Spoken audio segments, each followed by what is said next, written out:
Hello and welcome to this week's edition of Media Monitor, the show that analyzes your news media both here at home and abroad. This is the SABC News Channel, independent and impartial. And I'm Peter Ndoro. Thanks for joining us. 2019 is upon us, and usually at this time we look forward to the future and what lies ahead. The media industry is having to do just that, given the advent of the fourth industrial revolution, and that's what we'll be exploring this morning. So we unpack the fourth industrial revolution, which is the latest major industrial era since the initial industrial revolution of the 18th century. We also examine the impact of the fourth industrial revolution has had on the media industry, and also perhaps what's likely in the years ahead.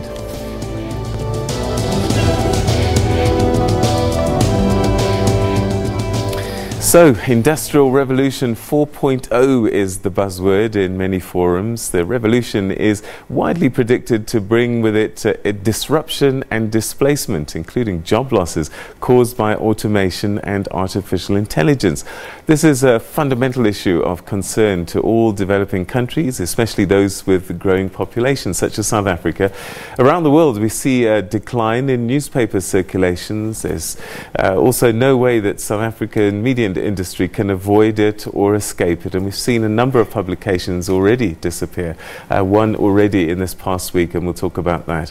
Well, to help me unpack this future that's upon us, I'm now pleased to introduce Professor Ilva Rodney Gumede from the University of Johannesburg. Thanks very much for joining us.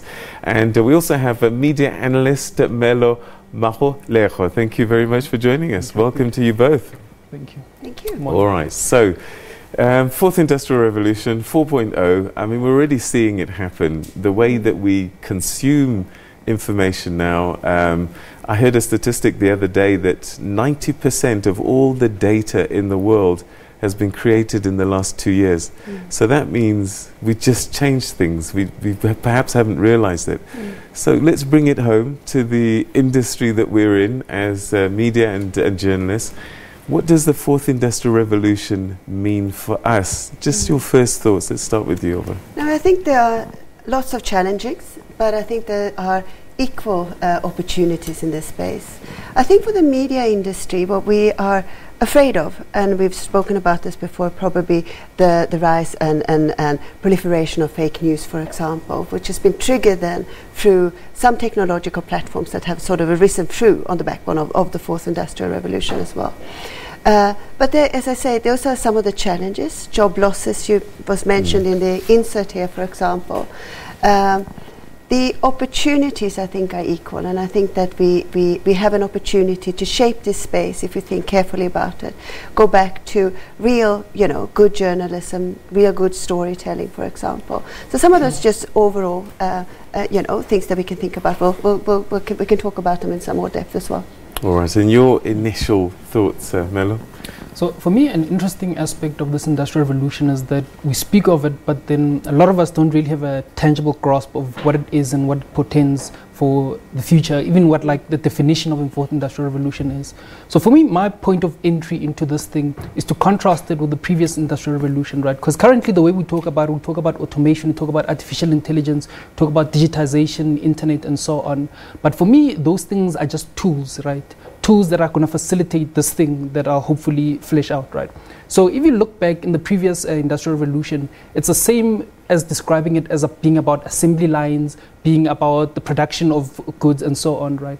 But ultimately what that initial industrial revolution was about democratization of access to goods and service, right? And that democratization of access to goods and service you facilitated by having sort of like mass production, right? So that paradigm has been existent over the past 200 years. It hasn't really much changed, right? So in this new industrial revolution, what's going to change now is that we're going to change the paradigm of mass production in order to facilitate democratization of access to goods and services, right? And the way that we're going to do that is the way we're going to do it through the internet, through artificial intelligence, through machine learning, and all of these things, right?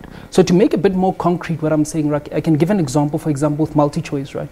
If you look at multi-choice, actually the way it operates, this DSTV model, it operates within the paradigm of a mass production process, right? If you mass production, perhaps if you draw a parallel maybe with Model T Ford, the way it's produced with assembly lines and so on, right?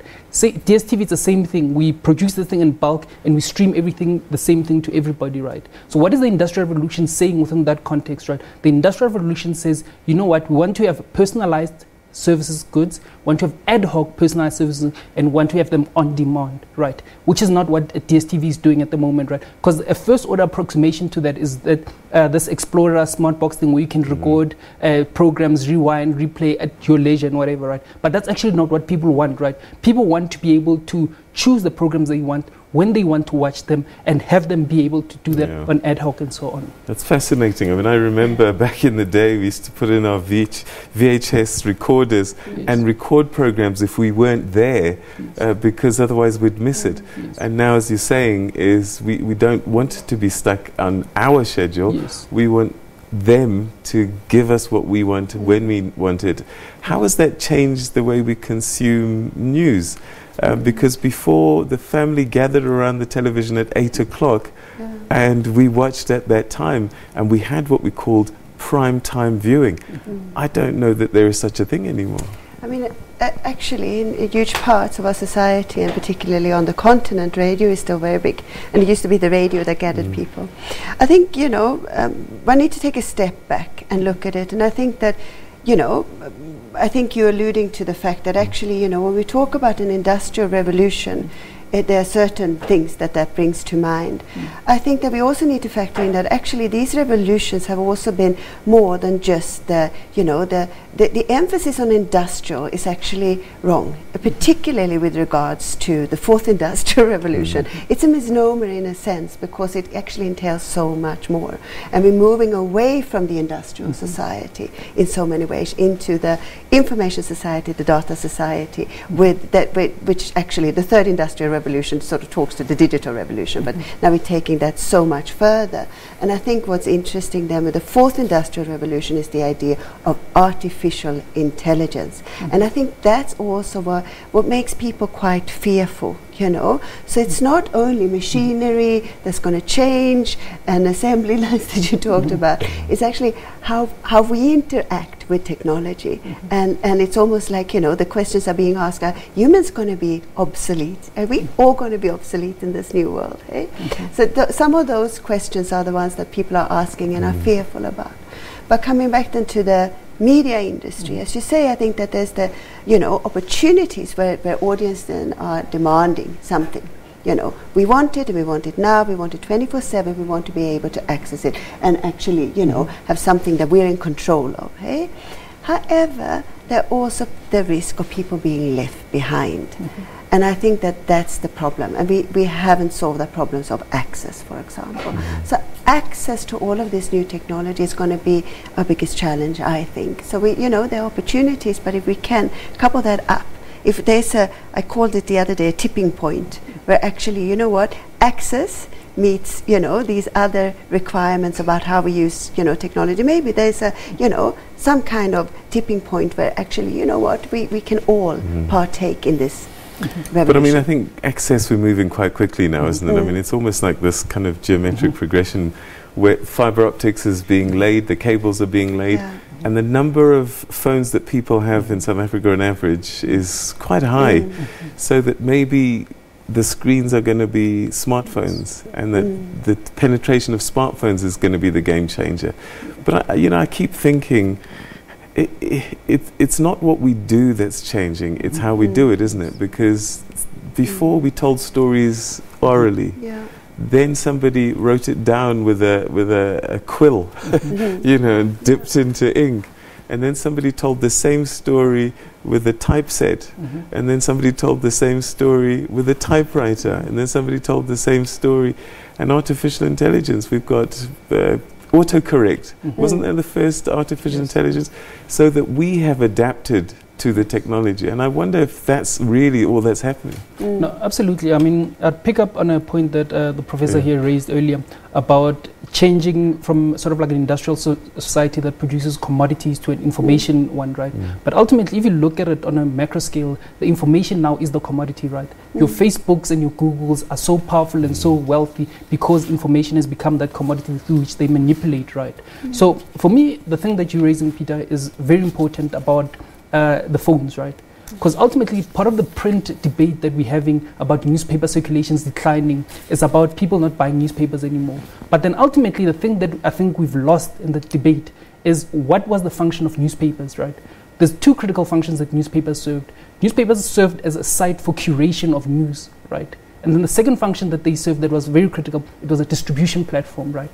So now with the onset of this digital era that we're in, there's a different distribution platform, right? And then also, to some extent, you can also make the argument that part of where artificial intelligence comes in is that artificial intelligence and all of these algorithms that are streaming personalized news to you, that is now part of the new curation function now, the way the news is being curated in the future, right? So now the question that people have to ask in traditional media industries is that, is it really a prudent strategy to be investing in distribution platforms such as print when actually there are much cheaper distribution platforms such as your Twitters, your Facebooks, and your Instagrams, right? Because previously, back in the day, to give an example, is that some of the more glamorous, high fashion things, I'd need to go and buy magazines like, I don't know, whatever magazines they are, even Drum at one point like serve some of those functions, right? But at the moment I can just go on Instagram, right, and find out what Bonang is doing, find out what Black Coffee is doing. I don't actually need to have that thing, right? So I think that is changing in terms of the distribution function and the curation function. And part of the dangers that the professor is alluding to, which I fully agree with, is that these algorithms, right, previously I could come to you and say, Peter, you are the editor of City Press, right? Why are you curating your newspaper in this way? Why are you printing these stories in this way, right? Now we're having algorithms sitting in the background and pushing all of these news out, right? Now what does that rise? It creates a decentralized platform distribution of news. It creates this phenomenon which we're calling now fake news. Yeah, and you know, it's just, I realized the other day for the first time is that when you look at your Twitter, and it's what's trending, it's not what's trending for everybody. It's actually what they think I'm interested in that's trending for me, which is fascinating. I don't know how they work it out, but there I was thinking that I'm sharing the same platform as everyone. But anyway, we'll continue to explore the fourth industrial revolution and perhaps take a closer look at the impact coming up after this. Stay with us.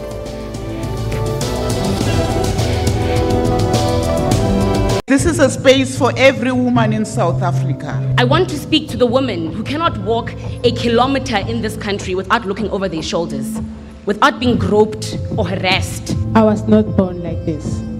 In 2011, I got stabbed by a boyfriend. How many centimeters?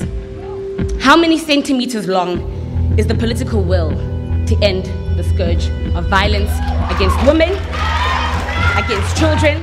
I was locked up in the room for 2 weeks. There are measures, there are laws, there are policies. But these policies and measures and laws do not speak to these lived realities. We must fight the culture of gender-based violence. This is where young men must be taught that women are not their footballs. This is where young men must be taught to respect women.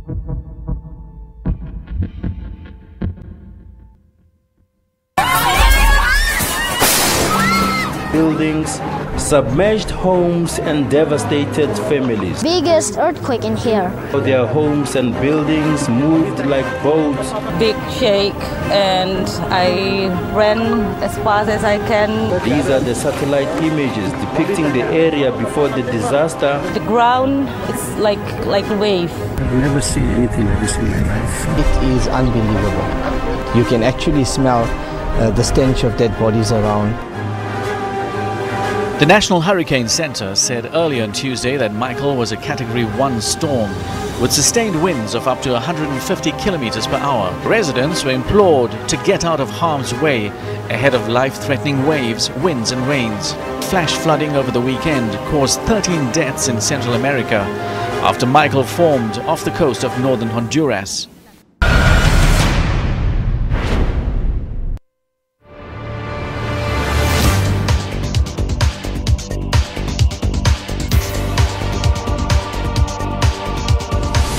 Did you know the big hole digging started in 1871 and ended on the 14th August 1914?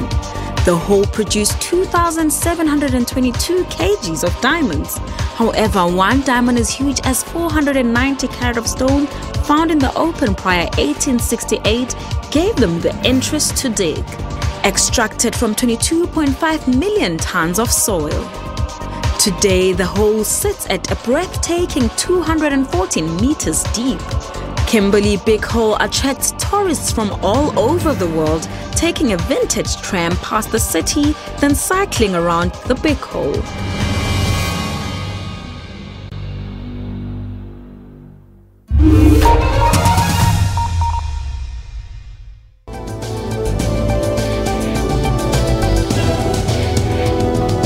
Welcome back. You're still watching Media Monitor, and we're taking a look at the fourth industrial revolution and what it's doing and going to do for the media industry in particular. We sort of introduced the topic just before the break, and now we really want to get into the kinds of things that are happening and the impact that it's having already.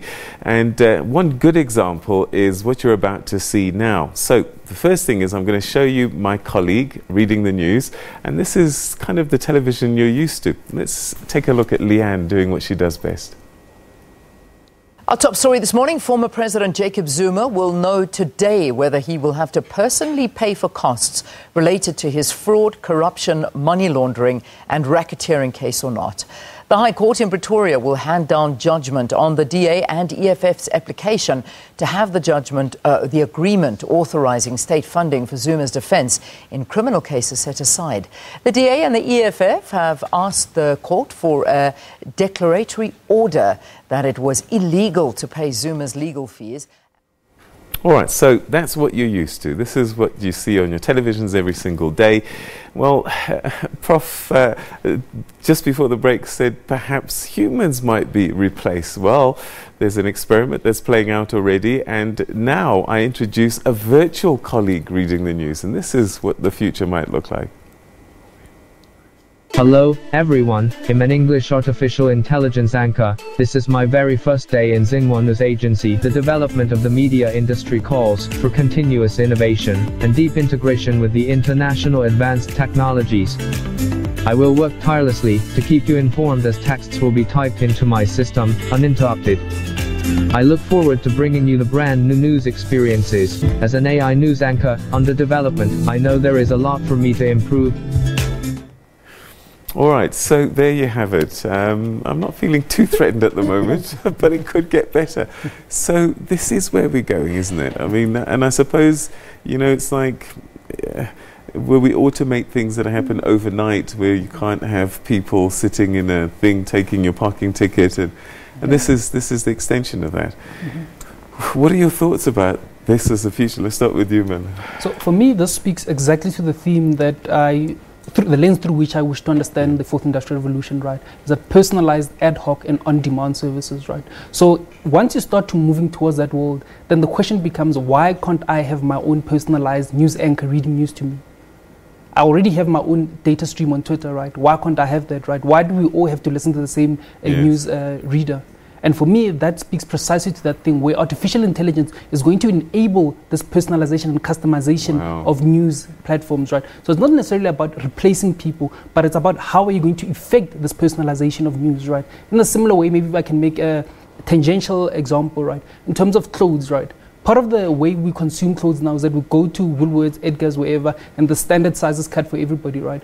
Why can't I have my own clothes cut to my own specific size, right? And part of the reason is that you can't really run an efficient production process with people doing that, right? So how are you going to do that? You'll have machines, you'll have artificial intelligence agents being able to do that out for you. Similar thing, that's why for me, a lot of people, when they say that, no, my industry is proof, like it's safe from this fourth industrial revolution and so on, I'm saying that the part of the problem is that you're understanding it in a very narrow concept, right? Once you start asking yourself, what goods or services am I providing to people that can be personalized, be subjected to ad hoc demand and be wanted on demand, then the question then changes slightly, right? Because then you start realizing that across many sectors, this thing will be impacted. Similarly to what we're seeing now with the news anchor, where we've taken for granted that, no, we'll always have Peter reading the news to us.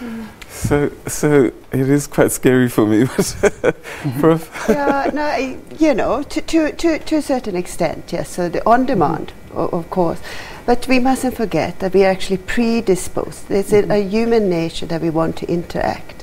So why we react differently to you reading the news, or Leanne that we just saw, and our Chinese colleague. Is that we don't see the facial expressions. We don't have that, and that's hugely important for us as humans. So that be able to read faces and interact is something that's valuable to it, and that is how we conduct ourselves in terms of, that's how we communicate as humans. Sorry, so that's hugely important. So that's not going to go away. And I think that, you know, look at some phenomena such as social media platforms such as Facebook. Why we interact on Facebook is because we have an interaction. So the idea of having your own personalized newsreader might be something, but it's never going to take away that we still want for us where we interact and where we share things. So the sharing of news is also very important to us. Otherwise we wouldn't gossip. Okay. So, you know, it's all of these things that it's not going to, you know, one is not going to necessarily take away the other. So maybe if I can just add something. So it's a very important point that she's raising there, the professor, is that there's something that Ngugiwa Thiong'o speaks to, and he calls it the group reception of art, right? And if you take it, for example, back to the pre-colonial black society where we're sitting around a fireplace and we're sharing stories and so on. So that sharing we can reinterpret amongst ourselves and have different perspectives and so on, right? But if you think back, Peter, maybe even 20 years, in South Africa, what used to happen in terms of, say, for example, your dramas, your Bophelo ke Semphego, Kwakalanyoni, Nhlala kwa Bafileko and so on, is that everybody used to watch that same thing. The following day, everybody would be discussing that. But today you have so many soapies, Isibaya, Queen and whatever, there's like a million of them, right? There isn't necessarily that cohesive discussion that we have around society. It's become balkanized in a way. Yes, to some extent that is very problematic because it's creating silos of people that have common interests and we're not really talking across those silos. But I think this thing to some extent has happened. So with mobile, with social media and all of this interacting, what I'm starting to get a sense of is we're trying to find communities more than ever before, so that as you're talking about, we might have a Isibaya community and everybody watches and talks about it in that place, whatever that is. And so that as storytellers, we're starting to think maybe about telling stories to communities, not to the general public. Is that what we're saying? Yes. I think that's very, very important. I think that that's a lesson learned for journalism as well, that actually here, mainstream is meeting community media, or it has to, because we also have the ability to target the news to communities and become parts of these communities. Robots will never be able to do so, but we can actually engage with the communities that we belong to, and that also overcomes certain language barriers, certain cultural barriers, ideas of various, you know, divisions in our society. And actually we are part of our communities, and we need to go back to that and actually get out in our communities, and that's where we can do good journalism. I think for me, if I can just add, one thing that's very important, pertinent to me, is the paradigm of static versus dynamic data, right? Is that the way we've traditionally consumed news and the way content has been produced is that we'll direct it to certain demographics, right? Whether it be age, race, income group, geographical area and so on, right?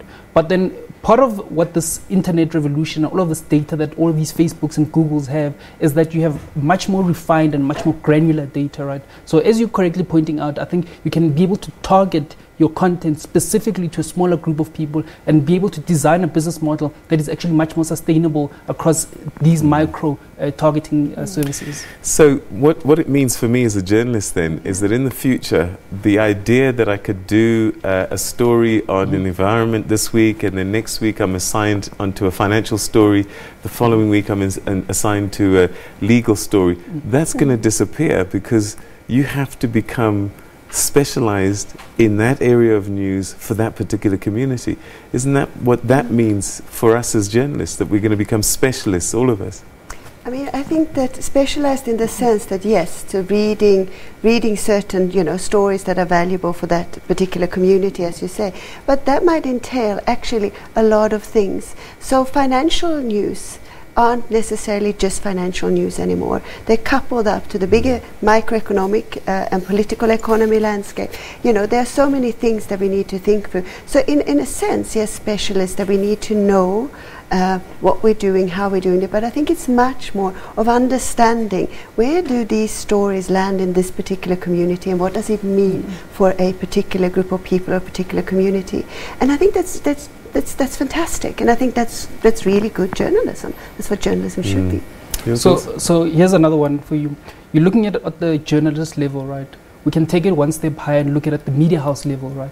So you have certain media houses that are very popular with certain demographics, right? So what's preventing us now from going into a world where you're having sort of like a fragmented landscape where certain people are very good at appealing to certain constituencies, right? And I think that's part of the reason why what we're seeing like on social media, right? Is that different people with their content appeal to different types of individuals. And I think that's something obviously that's going to happen. So in terms of how media houses structure themselves and are able to filter that into their operating model, I think that's going to be very important going forward. So 2019, we saw Marie-Claire say that Sayonara, South Africa, Ndalo Media, we heard as well, is closing down.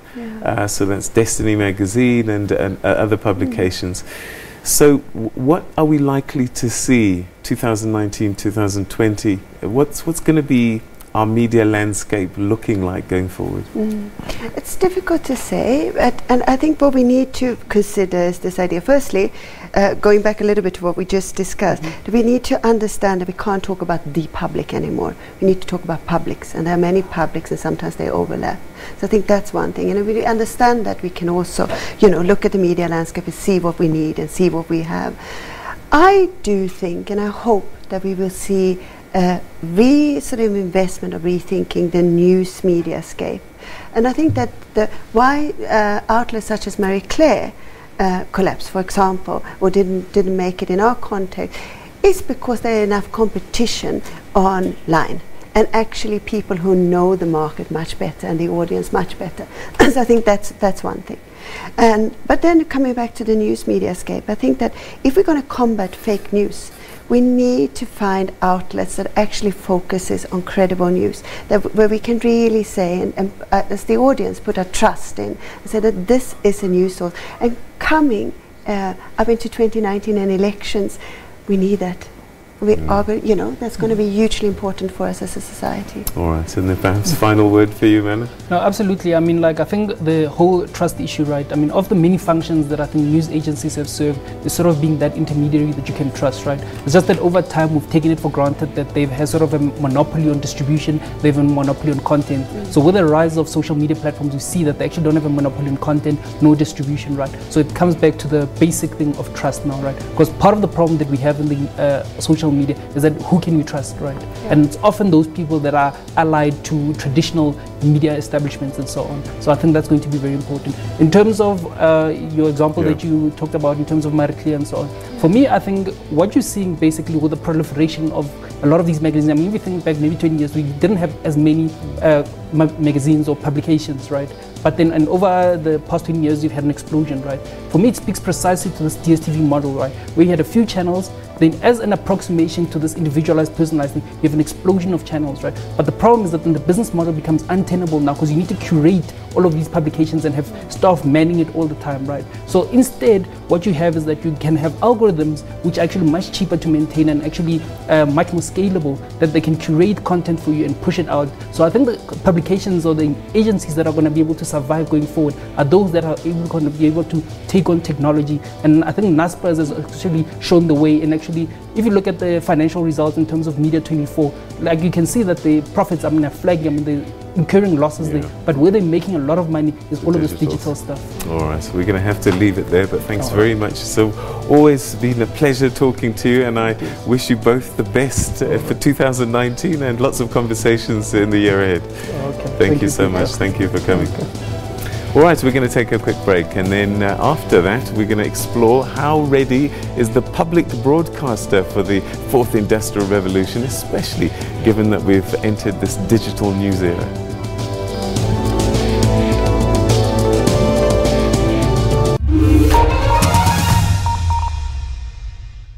We pride ourselves on being impartial as well as independent. On the agenda, we basically break down the stories of the day. Give the viewer the assurance that we will cover every side of the story. Tear gas has now been also thrown at the protesters. We are peacefully marching and the police is stopping the people. They're hitting the people. We are spraying the people with pepper spray. These people are supposed to protect us, but they are against us. We are pushing them back by using the rubber bullets because we cannot allow them to block the roads and damage other people's property. Quite important to bring on board all sides and hear what everybody has to say about the story, especially being the public broadcaster. All in all, we basically take the news agenda of the day forward. This is a space for every woman in South Africa. I want to speak to the women who cannot walk a kilometer in this country without looking over their shoulders, without being groped or harassed. I was not born like this. In 2011, I got stabbed by a boyfriend. How many centimeters?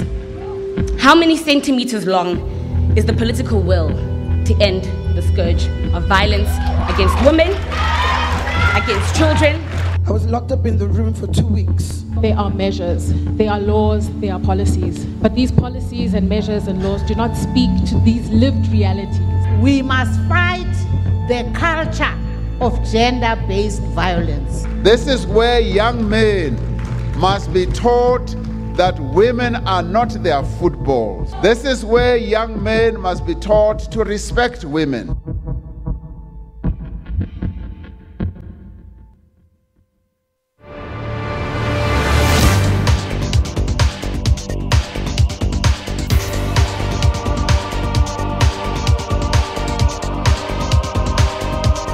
The Kalahari Transportier Park is a large wildlife preserve and conservation area in southern Africa. Kalahari means place of thirst. The total area is 38,000 square kilometers. Approximately 3/4 of the park lie in Botswana and 1/4 in South Africa. South Africa embraced the concept of transportiers linking ecological reserves across national borders. On the 12th of May 2000, President Festus Mogae of Botswana and Thabo Mbeki of South Africa formally launched South Africa's first peace park. It has 200 species of birds, including vultures, mammalians such as black Kalahari lions, and large herds of herbivores, namely elands, springboks, blue wildebeest, and more.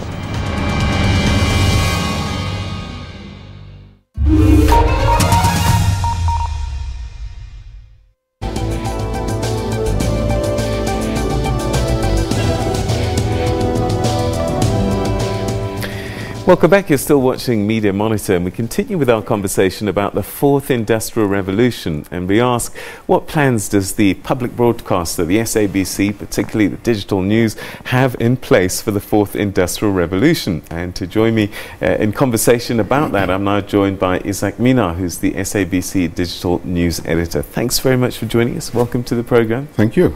All right, so I think, and I'm going to blow our own horn, I love our digital platform, and I go there a lot first before I go to other places, and perhaps that's because of my nature now, given I want to believe I'm a fourth industrial.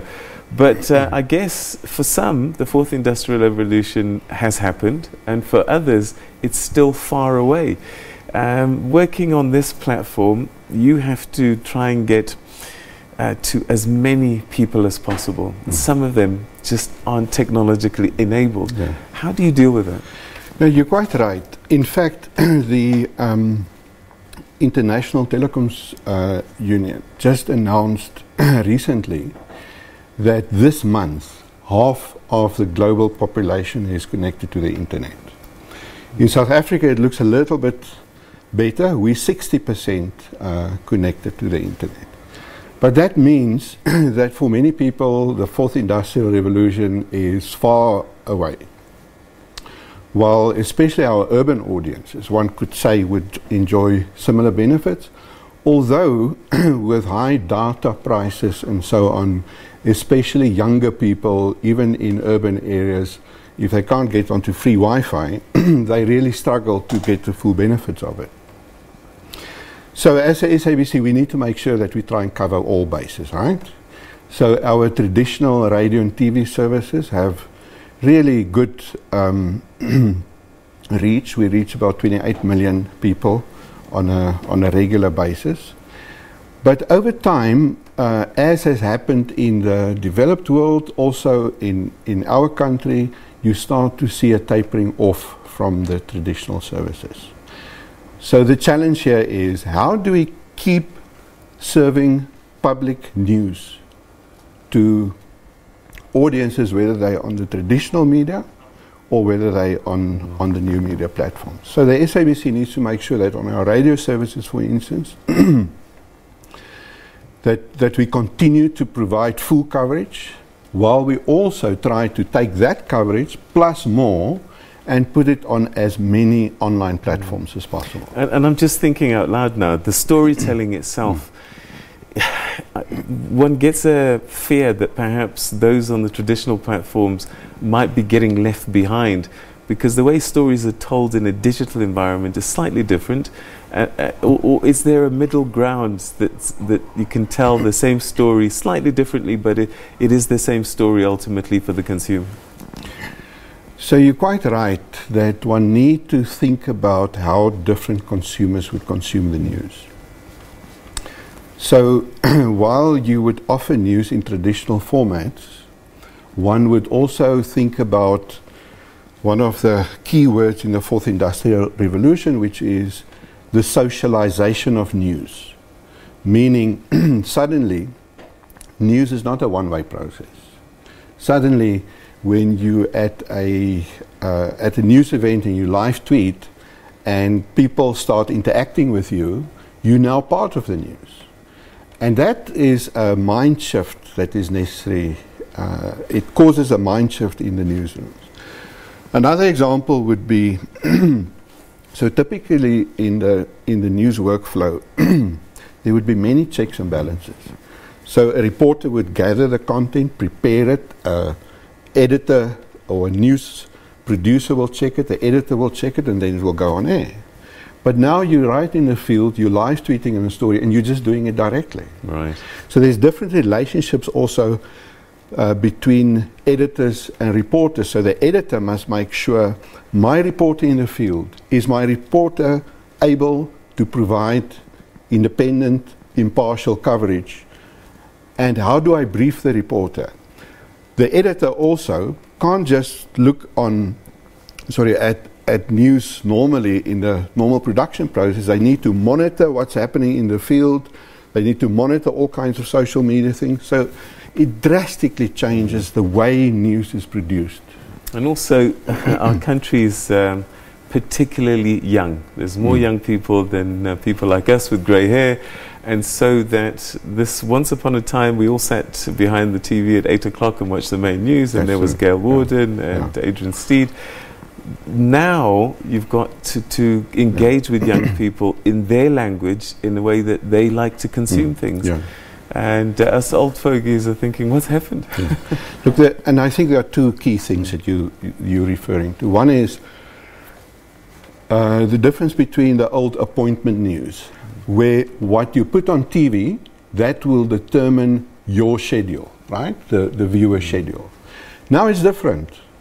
I can now determine when I want news. And as a news organization, we must be ready with the news. The other important thing is the shift from a platform-based approach to news to what I would call a story-centric approach. Platform-based means, like you have in traditional newsrooms, you have a team here and they do radio. You have another team and they do TV.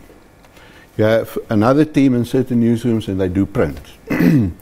But story-centric changes the whole perspective of how news should happen. It means you start with a story, then you look at what could be the visual, audio, multimedia, textual, photographic elements of that story.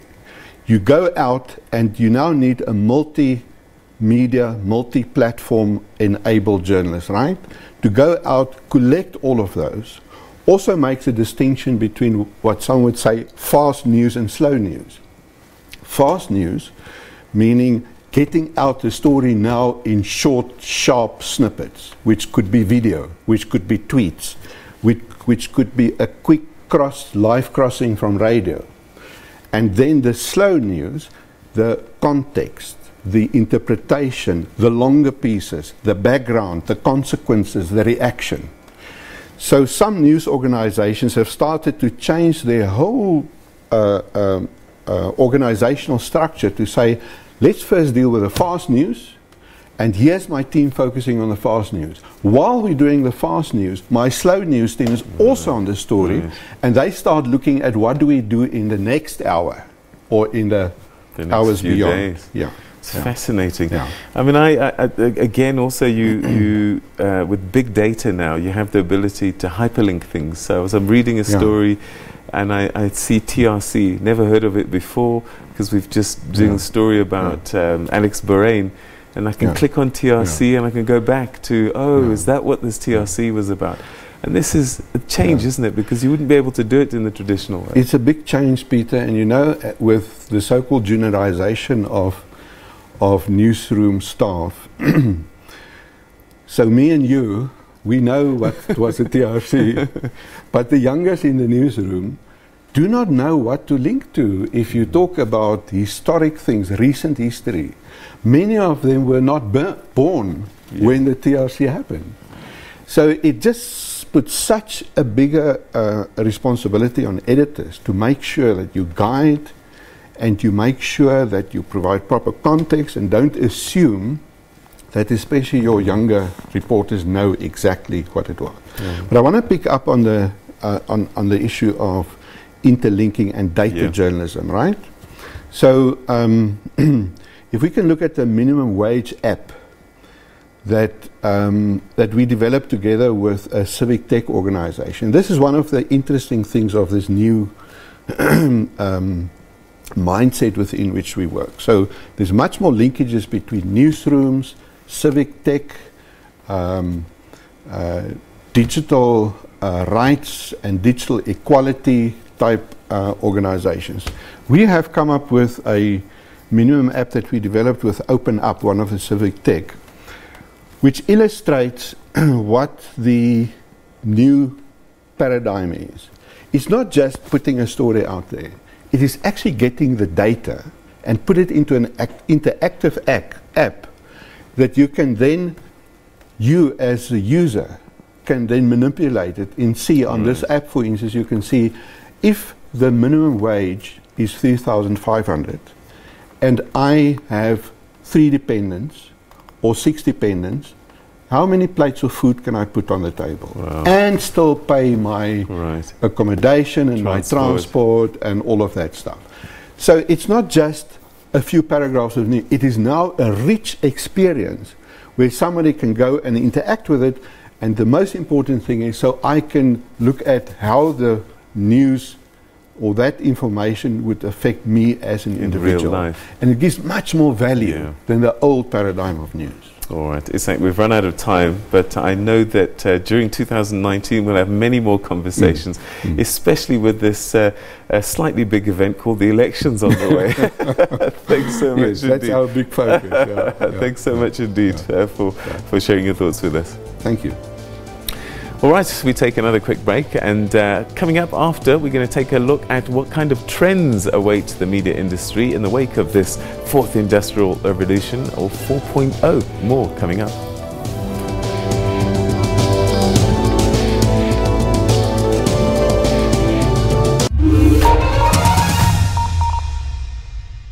Fashion, travel, music, food, and food. Did I mention food? We at Trends Travel love bringing you cuisines from around the world.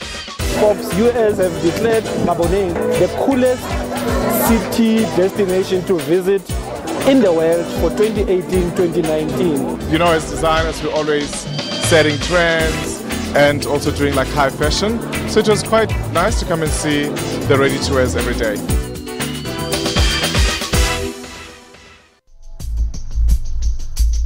We came here today to open a case against the corrupt Pravin Gordhan and his daughter. If you want to argue with us politically, that's fine. But once you lie and you attack families, then it is totally unacceptable.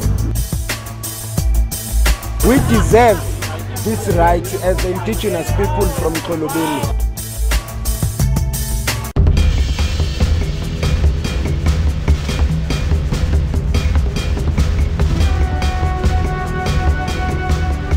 A meteorite hit the Earth 2 million years ago, creating an enormous impact of crater, about 10 kilometers in diameter, near Vredefort in the Free State, 100 kilometers southwest of Johannesburg, now known as the Vredefort Dome, a South African World Heritage Site. The meteorite is said to have been larger than Table Mountain and caused a 1,000 megaton blast of energy. The impact would have heated about 70 cubic kilometers of rock and have increased the Earth's oxygen levels to a degree that made the development of multicellular life possible. The world has about 130 crater structures of possible impact origin. The Vredefort Dome is the largest in the world, followed by Sabc crater in Canada and the Chicxulub crater in Mexico.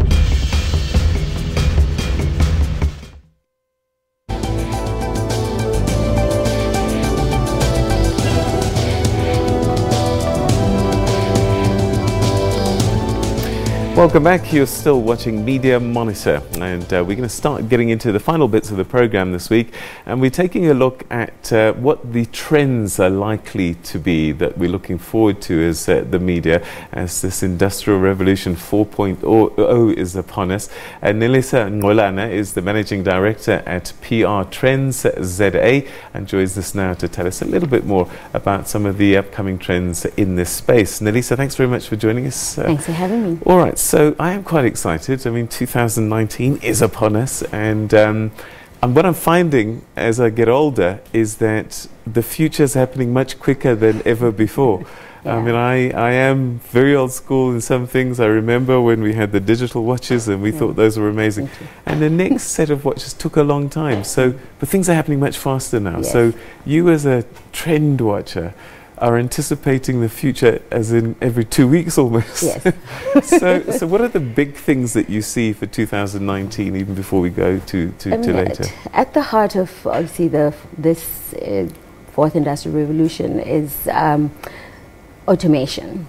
So really looking at what can we automate. I mean, there's a lot of power in the automation. I mean, a lot of people view it as a negative because it means people lose jobs. But the opposite side of it is that it can take care of all those mundane, repetitive things that we don't have to do, which means that it opens people up to the things that robots can't do, which is kind of like the analysis of content. There's a lot of the emotional stuff. Yes, yeah. That human connection. So we're able to automate more. We can now set our social media to tweet things on our behalf, to post on Facebook, to post on Instagram, for example, so that you can focus on creating live videos on Instagram, on Twitter, on Facebook, so that you're paying more attention to that and all those other things that you can automate. So automation is great. I mean, it's definitely something that a lot of media producers should be latching on, because there's a lot of technology out there. So end of 2018, we saw Jacob Zuma become a Twitter person. And I wonder if that isn't an acknowledgement that you can't not get on this train, this 4.0. No, absolutely. The one thing that's come out of this revolution is the fact that people actually want to connect. I mean, that's it's a natural human thing, but people are connecting in such segmented ways. So Jacob Zuma has fans on Facebook who are interested in certain aspects of what he does. Twitter is a completely other community. So you can't be on one and not be on the other. So, this social media shrinks the distance between people, and it's a good way to connect. Once again, it's that humanness that the technology can't replace that. So the other thing that I'm starting to see more and more of as I go onto YouTube, and before it used to be just for videos of music and so on and so forth, but now we're seeing ordinary people setting up channels and telling you to press the subscribe button bottom left. And more I'm thinking, are people going to watch television, or are they going to be watching YouTube? People are not, I mean, I look at my daughter, I have a teenager. She watches a lot more things on YouTube than she does on television. So there's a great need to understand where people are accessing information, and also understanding that in the continent, a lot of people access information mobile first. So how do we get ahead of that? And people connect, I mean, when you look at, when you analyze the numbers in terms of engagement with content, people connect more with visuals. So photographs, videos, you know, you want to, people connect better. Those things leave a more lasting impression. So yes, do subscribe. So 2019, we're going to see elections in South Africa, and I suspect that they're going to be different to other elections that we've done ever before. We're probably going to see people Snapchatting, live streaming as they stand in queues, and we'll get a better sense of what's happening in our polling stations.